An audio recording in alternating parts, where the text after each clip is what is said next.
Olá, gente. Vamos lá para a nossa última aula, então, da unidade 2, que trata da previsão de receitas e despesas. Bom, quanto ao orçamento, em quanto tempo ele é elaborado, né? Demora para ser elaborado o orçamento. Quando que ele é elaborado? Olha, leva do período de varia de 6 a 8 meses, tá? E ele é posto em execução um período de 12 meses a partir de 1º de janeiro do ano seguinte, que é quando o gestor vai tomar posse do seu cargo. Por exemplo, se for na esfera federal, vai ser o presidente da República. Se for, por exemplo, na esfera municipal, será o gestor municipal, será então o prefeito. Então vamos dar uma olhadinha aqui no que temos de interessante sobre esse conteúdo aqui. Vamos falar um pouquinho de crédito. Vamos ver que há 3 tipos de créditos a serem solicitados. O executivo solicita ao poder legislativo. E sobre previsão, o que a gente tem a falar? Bom, previsão não é algo que é certo, é algo que é esperado, mas que pode ser ou que pode não ser.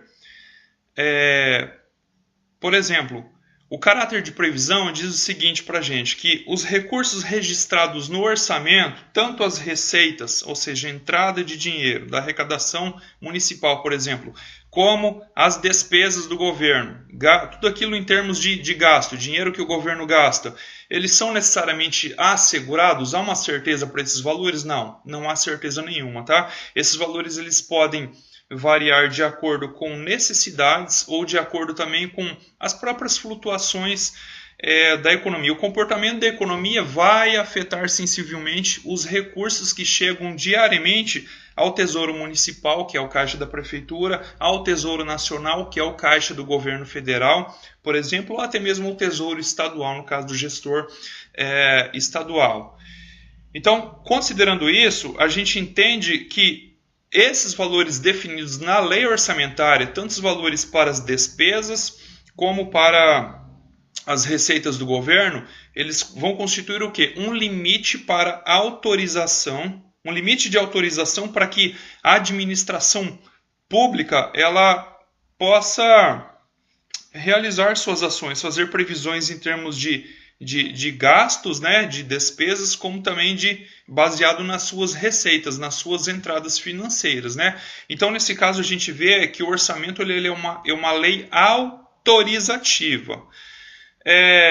Olha só, nesse caso, a legislação orçamentária brasileira, ela considera o quê? Que é algo perfeitamente normal se todo ou parte de um projeto, de uma atividade orçamentária não for realizado. Significa que um projeto ele pode ocorrer em parte ou pode ocorrer na íntegra ou pode ocorrer em parte. Em função do quê? Em função de falta de recursos. Por quê? Porque ele está previsto na lei orçamentária, mas a lei ela é só uma previsão, ela não assegura que vai ter, por exemplo, dinheiro suficiente para que tal projeto seja realizado, tá? Mas e quando falta dinheiro? Olha só, para corrigir eventuais alterações de previsão no orçamento, tá? Por exemplo, precisou construir uma ponte no valor de R$400 mil, tá? E mãos à obra, vamos construir essa ponte, tá? O valor dela previsto no orçamento é R$400 mil, mas ficou um pouquinho mais caro, ficou 430. E agora não dá para terminar? Não, vamos tentar terminar. Só que assim, aí o executivo ele tem que pedir uma autorização para o poder legislativo para suplementar aí um crédito a mais. Então, olha só, nós temos 3 tipos de créditos, tá? Os créditos suplementares, que são adicionais a mais, os créditos especiais e os créditos extraordinários. E já vamos ver qual é a diferença entre esses 3 tipos de crédito, né? Então, o crédito suplementar, né, falando em suplementação, ele corresponde ao quê? Ao pedido de créditos adicionais, como eu acabei de citar esse exemplo da ponte, né? Que serão computados, de acordo com a nossa apostila aqui, serão utilizados para cobrir despesas não computadas, ou seja, não foram colocadas no orçamento, na lei orçamentária, ou até que foram, só que elas são insuficientes, como por exemplo esse exemplo da ponte que eu dei. Está lá previsto o valor da ponte, R$400 mil, mas no fundo vai ficar 430, tá? Então há necessidade do executivo solicitar ao Poder Legislativo, tá, um crédito suplementar, nesse caso de R$30 mil, para que então esse projeto, né, da obra, da construção dessa ponte possa ser de fato concretizado. Temos também o crédito extraordinário, né? Como o próprio nome diz, nossa, extraordinário é algo totalmente fora do comum, né? É destinado a despesas urgentes, imprevistas. Por exemplo, deu uma ventania na cidade, já aconteceu aqui em minha cidade, né, alguns anos atrás. Deu uma ventania e arrancou todo o telhado de uma escola municipal, né, construída há pouco tempo. Bom, independente do tempo, né, não faz diferença, né? Tinha uma escola nova, foi construída, deu uma ventania, né, um vendaval aí, arrancou aí uma boa parte do telhado da escola, né? Era previsto? Não tem como prever, né, um furacão, uma ventania, uma tempestade, nada disso, né? É um fato natural, né, uma causa natural. E aí então é solicitado um crédito extraordinário, né, já que não estava previsto na lei orçamentária que ia ocorrer essa ventania e destelhar a escola, né? Então é solicitado um crédito extraordinário para cobrir esse gasto e essa despesa, né? E vai ter que arrumar a escola e reconstruir então o telhado da escola. E também temos o crédito especial, que é utilizado para despesas as quais não haja dotação orçamentária específica. A dotação orçamentária é dinheiro, alocação de caixa de recurso financeiro, tá? E os créditos suplementares especiais são os mais comuns e sempre dependem de indicação de recursos disponíveis. Ou seja, não basta ter a despesa, né? Tem que ter o dinheiro para financiar aquele gasto ali, certo? Vamos ver um exemplo aqui? Olha, tá lá na página, quadro 2 da página 46 da apostila de vocês. Acompanhem pela apostila. Se imaginarmos um orçamento total de R$1.000 com duas atividades orçamentárias: manutenção dos prédios públicos e aperfeiçoamento dos professores. Está lá no quadro 1. O Poder Executivo poderá alterar a previsão orçamentária conforme mostram as alternativas a seguir. Caso queira viabilizar condições para gastar mais R$100, ou seja, era R$1.000, né, mas vai precisar gastar mais R$100 com o elemento despesa de equipamentos e material permanente destinado à atividade de aperfeiçoamento de professores. Então, vamos precisar aperfeiçoar os professores, vai ter que comprar aí alguns materiais, não importa que material que seja, mas é destinado ao aperfeiçoamento, à capacitação desses professores. Então, poderá escolher entre duas alternativas. Na alternativa 1, que está lá na página 47, o Poder Executivo pode retirar, por exemplo, os créditos necessários de obras e instalações previstos em manutenção de prédios públicos e transferi-los para a dotação em questão, ou seja, para essa alocação de recursos, esses R$100 aí que vão ser retirados lá do excedente orçamentário de manutenção dos prédios públicos e vão ser destinados então à capacitação dos professores. Ou seja, só vai haver uma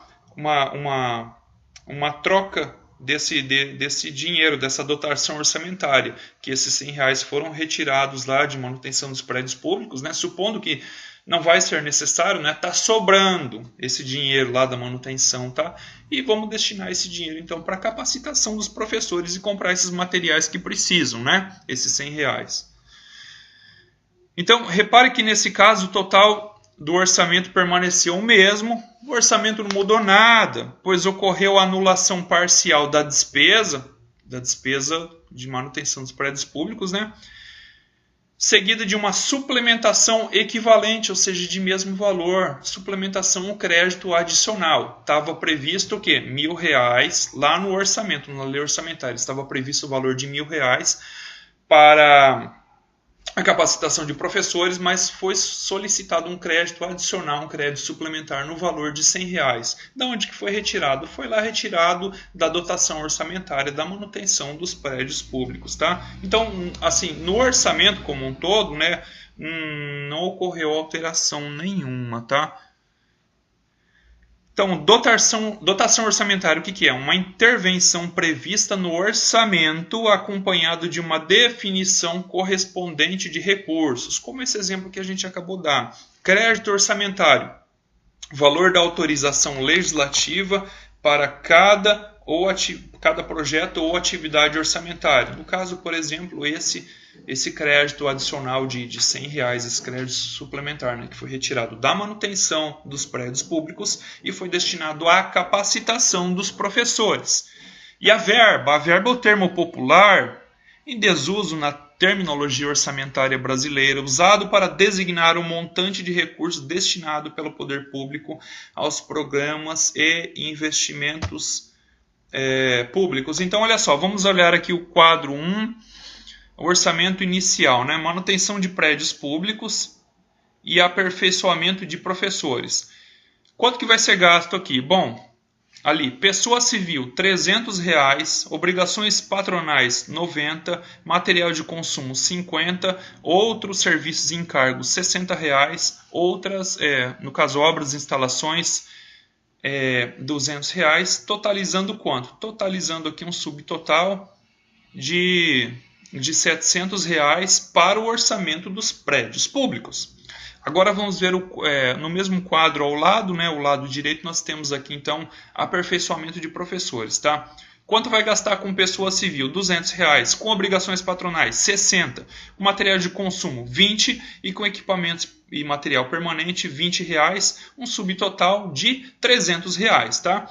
Então, somando, né, esses dois subtotais aí, ou seja, quanto vai ser gasto com a manutenção de prédios públicos? R$700. Quanto vai ser gasto, né, que está previsto no orçamento lá com capacitação de professores? R$300. 700 mais 300, R$1.000 é o que está previsto na lei orçamentária anual para essa determinada cidade fictícia.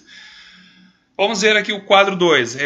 Receita orçamentária prevista e também realizada, né? A prevista era R$1.000, como a gente acabou de ver, mas a realizada vai ser R$1.100. O que acontece? Olha só, nós temos aqui receita prevista, ou seja, entrada de dinheiro, né? A gente tem a contrapartida, que todo gasto, né, toda despesa deve ter a sua receita, né? Como que vai pagar o gasto? Tem que ter o dinheiro que vai entrar no caixa. Receita prevista, então, com impostos, R$400, taxas, 200, multas, 100, cobrança de dívida ativa, mais R$100 e operações de crédito, R$200, totalizando, então, R$1.000. Do outro lado, isso é receita prevista. Agora, receita realizada. Impostos, R$450, aumentou R$50. Taxas, R$200. Multas, R$100, ou seja, taxas e multas permanecem o mesmo. Cobrança de dívida ativa, R$150 e cobrança de crédito, R$200. Então, o que acontece, né? Precisou desses R$100, mas agora nós vamos ter que... Puxa, a gente não pode retirar da manutenção de prédios públicos, a gente vai ter que criar dinheiro, o governo vai ter que dar um jeito de criar esse dinheiro. Como? Através da sua arrecadação. A gente vê aqui que ele aumentou R$50 nos impostos, né? Eram 400, passou para 450. E a cobrança de dívida ativa era R$100, agora passou para 150. Então agora o governo tem como pagar. Essa é a segunda situação, né? Tem como arcar com esses R$100 aí para capacitação aí dos professores. Bom, vamos ver aqui por esse quadro de uma forma mais assim detalhada na alternativa 1 e alternativa 2, né? Como resolver esse problema aí desses R$100 aí faltantes para capacitação dos professores, né? Ambas, existem duas alternativas de crédito adicional, crédito suplementar. Uma maneira de fazer essa suplementação, como a gente já viu, é retirando R$100 lá do orçamento previsto da manutenção de prédios públicos e transferindo para esse gasto adicional de capacitação com professores. E a outra maneira isso se chama anulação de despesa. E a outra maneira é por excesso de arrecadação. Então, colocando no quadro, olha só. Alternativa 1, orçamento após suplementação por anulação de despesa. A gente tem ali, né, do lado esquerdo do quadro, manutenção de prédios públicos, né? Vamos ver o que consta no orçamento da manutenção dos prédios públicos. Pessoa civil, R$300. Obrigação Obrigações patronais, 90. Material de consumo, R$50 e outros serviços e encargos, R$60. E obras e instalações, R$100. É daí que a gente vai tirar esses R$100 para colocar lá no crédito adicional para capacitação dos professores. Porque vamos supor que a prefeitura não vai precisar realizar essa obra de instalação, né? Não vai precisar realizar esse gasto previsto com obras e instalações de manutenção de prédios públicos. E esse dinheiro existe. Então apenas tira dali e joga lá para a capacitação dos professores. Esses R$100 aí. E aí, onde a gente tem ali, por exemplo, equipamentos e material permanente dos professores, antes a gente tinha o valor de R$20 no quadro anterior e agora fica 120. Ou seja, existia essa previsão para esse tipo de gasto na lei orçamentária municipal, só que esse crédito previsto ele era insuficiente, não é que ele foi mal computado, é que surgiu aí, poxa, vamos precisar fazer capacitação para os professores, vai ter que comprar esse material, né? Não estava previsto isso, essa capacitação, né? Ou estava prevista a capacitação, mas não estava previsto esse material para capacitação. E agora, com o curso de capacitação, vai ter que comprar. Então a gente vai ter que dar um jeito de tirar da onde? Esses R$100 para cobrir, né, essa nova despesa que surgiu, né? Aliás, já tinha a previsão dessa despesa, mas no valor de R$20, mas ela vai custar 120. Então uma alternativa é anular essa despesa lá do orçamento dos prédios públicos, né, com obras e instalações, essa despesa de R$100, não vai mais precisar gastar esses R$100 e vamos transferir então para a compra de material e equipamento permanente para os equipamentos e material permanente para a capacitação dos professores. Tá? A segunda alternativa de suplementação, ou seja, de conseguir esse crédito adicional de R$100, por excesso de arrecadação. O governo vai ter que aumentar seus impostos. Então, olha só, a gente tinha aqui que antes o gasto com pessoa civil era de R$300, obrigações patronais de 90, de material de consumo era R$50 e de outros serviços e encargos R$60, permanece igual. Obras e instalações, agora ele coloca um crédito de R$200, mas para isso o governo vai ter que dar um jeito de arrecadar R$100, como a gente já viu no slide anterior, para colocar aqui, e daí vamos destinar então o valor de R$200 para obras e instalações, que agora passa a totalizar, dá um subtotal de R$700. E depois tirar 100 daqui e jogar lá para compra de equipamento e material permanente para a capacitação dos professores.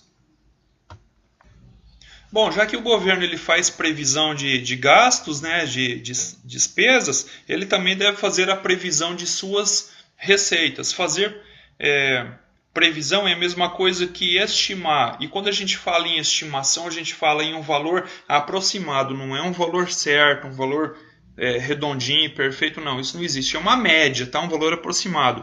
Como que o governo faz isso? Olha, de acordo lá com a nossa lei orçamentária de 4.320 de 64, o artigo 30, fala assim: a estimativa da receita terá por base as demonstrações mensais da receita arrecadada, o imposto arrecadado mês a mês, a arrecadação dos 3 últimos exercícios, ou seja, dos 3 últimos anos, pelo menos, bem como as circunstâncias de ordem conjuntural e outras que possam afetar a produtividade de cada fonte de receita. Ou seja, como que o governo, por exemplo, a gente está falando em governo municipal, como que o governo municipal, o gestor municipal faz para ver, puxa, eu quero fazer uma previsão de receita, né, para o próximo ano. Ele vai tomar como base a receita arrecadada mês a mês dos impostos de competência municipal do município, tá? Com base no histórico dos 3 últimos anos, mês a mês dos 3 últimos anos, ou seja, ele vai pegar uma amostra que contém 36 observações, 36 meses, tá? E ele vai levar em consideração, além disso, algumas circunstâncias conjunturais, como, por exemplo, pode ser que ele considere o crescimento do PIB municipal. A cidade está crescendo, bombando, explodindo, indústria vindo para cá, e aí ele se aproveita disso para falar, poxa, eu posso aí ter uma folga, eu posso arrecadar um pouco mais, eu vou prever um pouco mais, porque está havendo excedente, está havendo crescimento, o PIB municipal está crescendo, tá certo? Vamos passar adiante aqui. Arrecadação de tributos. Olha só, a receita advinda de tributos pode ser obtida diretamente pelas esferas públicas quando elas cobram os tributos de sua competência. Já a gente vai ver quais são os tributos de competência de cada uma das três esferas, municipal, estadual e federal também. Mas é importante a gente destacar isso aqui, que a falta de uniformidade da arrecadação tributária afeta diretamente a distribuição de cotas orçamentárias. Isso é muito certo. A Prefeitura precisa fazer um acompanhamento rigoroso da sua evolução para evitar que sejam liberados mais créditos orçamentários do que deverá ingressar efetivamente de recursos do Tesouro Municipal. Puxa, aí a Prefeitura quebra, né? O governo quebra. Olha o que aconteceu com o Rio de Janeiro, né? Vamos gastar, mas não vamos observar atentamente a nossa arrecadação municipal. Isso é muito sério, né? Mais gastar do que tem para gastar é complicado. Depois se enrosca. Bom, então vamos ver aqui os impostos segundo as esferas públicas, né? Quais são esses impostos, né? A competência de cada esfera em arrecadar cada tipo de imposto. Vamos lá, União, né? União, ou seja, o governo federal, ele vai arrecadar um imposto de renda, imposto sobre a propriedade territorial rural, imposto sobre grandes fortunas, né? No caso aí dos super ricos, imposto sobre importação e exportação também é de competência da União arrecadar esse tipo de imposto, imposto sobre produtos industrializados, o famoso IPI, imposto sobre operações financeiras, o pessoal aí que gosta de ficar comprando e vendendo ações, dólar e índice, fazendo day trade aí todo dia comprando e vendendo, tem que pagar imposto sim, e quem recolhe é o governo federal, a União. Impostos extraordinários, por exemplo, operação de guerra, empréstimo compulsório, calamidade, guerra, investimento. Vai lá, o Estado precisa pedir dinheiro emprestado para o governo federal, né? Então, cabe a ele cobrar esse valor aí. CPMF também é o governo federal que cobra. Vamos ver o Estado agora. O Estado ele cobra o quê? O famoso IPVA é o Estado que cobra, tá? Transmissão de bens, causa mortes e doações. Governo estadual. O tal do ICMS, Imposto sobre Circulação de Mercadoria, também é o governo estadual. E o município ele vai cobrar o quê, né? Os principais, ele vai cobrar o IPTU, né? Todo mundo tem que pagar, porque senão a casa vai a leilão, né? O imóvel vai a leilão, tem que pagar. Sobre transmissão intervivos e bens imóveis. E também sobre imposto sobre serviços de qualquer natureza, a Prefeitura Municipal também cobra esse tipo de imposto aí.